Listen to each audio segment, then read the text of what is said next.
O Jornal da Manhã, segunda edição, já está de volta. E recebendo um convidado, o assunto: o Brasil registrou oficialmente 831 mortes ligadas à Covid-19 nas últimas 24 horas apenas, isso segundo dados do Conselho Nacional de Secretários da Saúde e também do Ministério da Saúde. Com o novo balanço, o total de óbitos pela doença pode chegar a 140 mil no país no dia de hoje, nessa sexta-feira. Para fazer então um balanço da gestão da saúde no país diante da pandemia, a gente conversa agora com o infectologista e pediatra, Dr. Renato Kfouri. Bom dia, doutor. Obrigada por conversar com a gente aqui no JM2.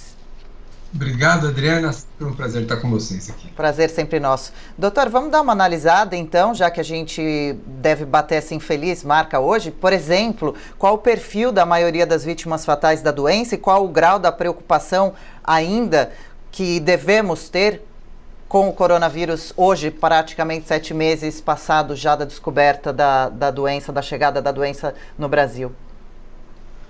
A gente ainda fala no novo coronavírus, que já não é tão novo assim, e continua nos surpreendendo, né? Ele pegou de surpresa todos nós no começo do ano e se alastrou rapidamente, um vírus que adquiriu essa capacidade de transmissão muito rápida e transformou-se numa pandemia, atingiu em cheio o Brasil e outros países. Não havia nenhum país no mundo preparado no seu sistema de saúde para acolher tanta gente doente ao mesmo tempo. Não tínhamos remédio, não temos até hoje droga antiviral potente que funcione contra o vírus, não tínhamos ou não temos ainda hoje vacinas licenciadas. A única medida que nos restou foi isolar as pessoas. E alguns, por questões culturais, por questões sociais, por questões econômicas, alguns países fizeram isso melhor, outros não fizeram melhor. O Brasil se encaixa num dos países que não conseguiu fazer um bom distanciamento social, uma boa quarentena. E eu acho que é difícil culpar a população por isso, porque além das informações desordenadas, né, e nem sempre coerentes, muita gente depende dessa renda informal, de sair de casa para ganhar o seu ganha-pão. As condições de moradia de boa parte dos brasileiros não permitem fazer isolamento. Enfim, nessa situação, e piorado ainda pela situação política, nós fizemos um mau distanciamento e o enfrentamento acabou sendo muito difícil e muito duro, com números realmente impressionantes em termos de número de casos, de hospitalização e mortes de brasileiros. E estamos há muito tempo num elevado nível de mortalidade. Tolerar 1.000 mortes por dia, 800 mortes por dia, é realmente algo que é difícil de se acostumar com essa ideia. Mas ainda estamos há meses na faixa de 800 a 1.000 mortes por dia no país, em função não só da agressividade do vírus, de toda essa sua contagiosidade, como a gente falou, mas da dificuldade que tivemos de realizar medidas. A única medida que funciona, que era o distanciamento social, o uso de máscaras correto, lavagem de mãos, essas medidas não farmacológicas. É triste, mas hoje nós caminhamos aí para uma queda, ou pelo menos em boa parte do Brasil, uma estabilidade com tendência à queda, em função de nós estarmos esgotando já os suscetíveis muito mais do que termos medidas que funcionassem para o controle. Sim.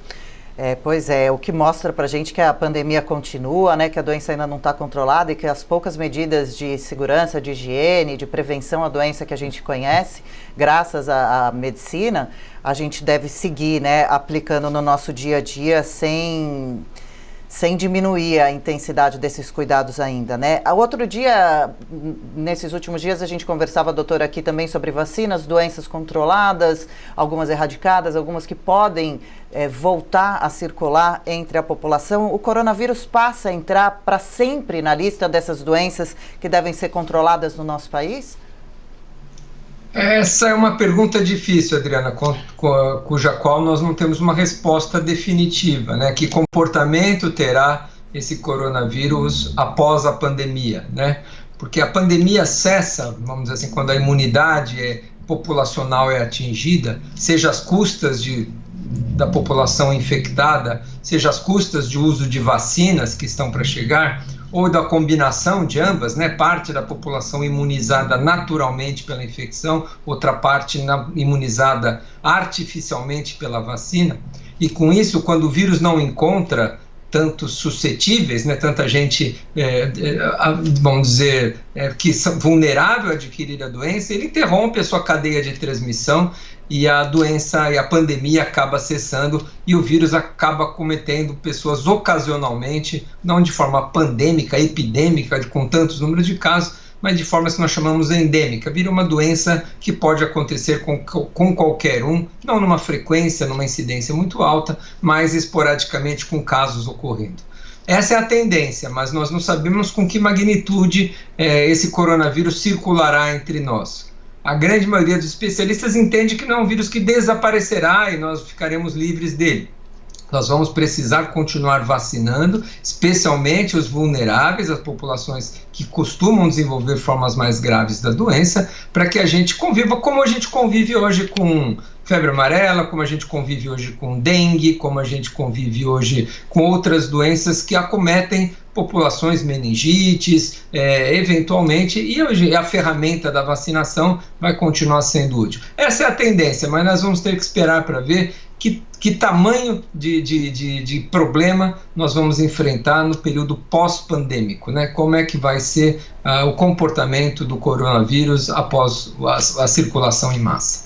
Perfeito. O vírus e a situação da pandemia ainda estão sob rigorosa observação, né, doutor? Trazendo aprendizados. Falando em aprendizados, a gente comentava 7 meses após a pandemia chegar até o nosso país, qual balanço o senhor pode fazer de aprendizados? Ele, apesar da pandemia não ter terminado, já começa a deixar lições, principalmente para o nosso sistema de saúde, um alerta para possíveis futuras outras novas pandemias, sobre estar preparado ou melhor preparado numa possível próxima vez com relação aos hospitais mesmo, equipamentos, ao sistema dos profissionais também médicos e da população também. Algumas medidas de higiene devem serem aprendidas e utilizadas por um bom tempo aí?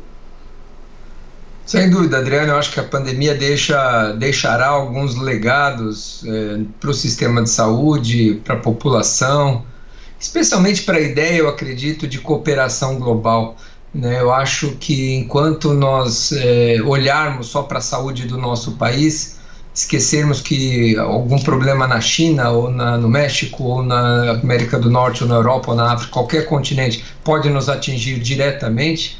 Então não adianta termos saúde controlada aqui, se nós não tivermos um olhar global sobre essas doenças, realmente vai ser muito difícil o enfrentamento de novas pandemias. Quando todos esperam ou esperavam essas pandemias pelo vírus da gripe, né, que são as causadoras das últimas pandemias no mundo, surge um inesperado coronavírus e eu acho que é razoável imaginar que a gente possa enfrentar outras pandemias. Acho que algumas outras questões a gente vai precisar refletir muito, especialmente além dessa questão da colaboração mundial, que é na atitude individual, né? Então nós aprendemos também na questão da cidadania que usar máscara, por exemplo, lavar as mãos, por exemplo, é uma medida que não é só de proteção para nós, é de proteção daqueles que convivem conosco, que nós gostamos, que nós queremos bem, né? Quantos de nós passamos anos, né, resfriados, com gripe, e andando pela rua livremente, sem máscara, tossindo, espirrando, contaminando superfícies, né? Não tínhamos esse cuidado, essa preocupação. Você não via ninguém de máscara na população brasileira, por exemplo, nos últimos anos, e os resfriados, os vírus, as gripes aconteciam. Ou seja, quantas doenças respiratórias não disseminamos, infectamos amigos, infectamos parentes, infectamos desconhecidos. Então, talvez essa seja uma lição de nós aprendermos. Quando estivermos doentes, com resfriado, com doença de transmissão respiratória, primeiro, evitar de sair, de contaminar os outros. E se precisar, usar máscara, um método de barreira que você vai proteger os outros. Não só para o coronavírus agora, mas para outras doenças. A lavagem de mãos, né? Como a gente aprendeu, né? Como a população aprendeu que lavar as mãos previne doenças, né? A alfabetização sanitária, que eu gosto de usar esse termo, nas escolas, eu acho que deve fazer parte do currículo escolar. As crianças, as novas gerações, precisam entender essa dinâmica de como se transmite nos bebedouros, no compartilhamento de copos, no compartilhamento de cigarros, na transmissão interpessoal, na lavagem de mãos. Então, eu acho que algumas lições nós ficaremos. Agora, para a estrutura de saúde, é muito difícil num país... Eu não diria nem no Brasil somente, viu, Adriana? Eu acho que o mundo inteiro, você trabalhar com, vamos dizer assim, superestimar, ter leitos de UTI ociosos, ter hospitais vazios esperando uma pandemia, isso é muito difícil. Acho que nós precisamos aperfeiçoar as redes de vigilância, as redes de rapidez nos atendimentos a casos graves, nas alternativas para quando tivermos emergências, hospitais de campanha, no diagnóstico, no reconhecimento precoce, nas fábricas de testes já, vamos dizer assim, preparadas para uma produção mais rápida, na questão dos medicamentos. Nós aprendemos muito. Hoje, a mortalidade em boas UTIs de Covid no começo da pandemia era uma. Hoje, depois de muito tempo aprendendo a lidar com esses pacientes, nós reduzimos muito, porque também nós aprendemos, era uma doença bastante desconhecida. Então temos muito que aprender, estamos aprendendo, temos muito que aprender realmente ainda com essa pandemia. Deixar essas lições todas bem registradas, né, doutor? Aprendemos, infelizmente, na dor e no susto, na obrigação. Sim. Agora, o senhor acha que já é possível fazer um balanço, um raio-x sobre quem são esses 140 mil mortos no Brasil pela doença? Se confirmou realmente que os grupos de risco seriam os mais atingidos? Por exemplo, pessoas acima de 60 anos, com doenças pré-existentes, obesos, diabéticos. As pessoas mais pobres do país, será que foram mais vítimas fatais? Porque elas vivem, muitas delas, sem as condições ideais de higiene. O senhor falava sobre a importância do simples ato de lavar a mão. Mais da metade da população não tem acesso ao saneamento básico. A gente vê a discussão do governo querendo aprovar o marco do saneamento básico, né? Não é dúvida. A pandemia, se há um dado que é inequívoco, por onde a pandemia passa, né? Assim foi na China, na Europa, nos Estados Unidos, aqui também no Brasil, há um acometimento bastante desproporcional em relação à idade. Então, nas formas graves da doença, quem hospitaliza e quem morre, na grande maioria das vezes, em média, 2/3 das mortes acometem indivíduos acima de 60 anos de idade.